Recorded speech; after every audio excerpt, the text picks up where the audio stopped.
কুরবানি দেওয়া যাবে। যেই গরু 3 পায়ে দাঁড়ায় এবং চতুর্থ পা এমন পরিস্থিতি সেই পায়ে কোন রকম ভর দিয়ে দাঁড়াতে পারে। খুব ভালো করে খেয়াল করবেন, এমন গরু যে 3 পায়ে ভর দিয়ে দাঁড়ায় কিন্তু চতুর্থ পায়ে ভর দিয়ে মোটেও দাঁড়াতে পারে না, তাহলে এই গরুর কুরবানি দেওয়া জায়েজ নয়। যদি এমন হয় যে গরুর পায়ে লেগেছে কিন্তু সামান্য পরিমাণ ওই পায়ে ভর দিয়ে চলতে পারছে, যদি ভর দিয়ে সামান্য পরিমাণ চলতে পারে, ওই পাটা কাজে লাগাতে পারে, তাহলে ওই গরুকে কুরবানি দেওয়া যায়। কিন্তু যদি মোটেও ভর না দেয় তাহলে দেওয়া যায়। 1 নম্বর। 2 নম্বর পয়েন্ট, এমন গরু যার চোখের দৃষ্টি 3 ভাগের 1 ভাগ নষ্ট হয়ে গেছে। কি বললাম? এমন গরু যার চোখের দৃষ্টি 3 ভাগের 1 ভাগ নষ্ট হয়ে গেছে।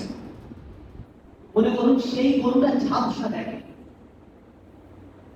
ভালো করে দেখতে পায় না, এই গরুর কুরবানি দেওয়া যাবে না।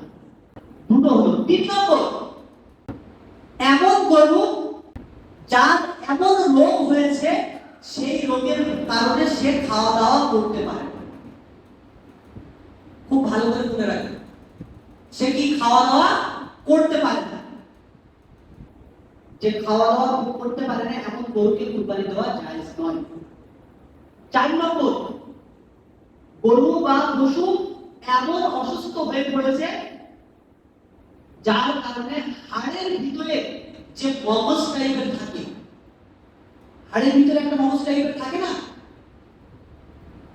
মাজা বলা হয়, মাজা, এই মাজা শুকিয়ে গেছে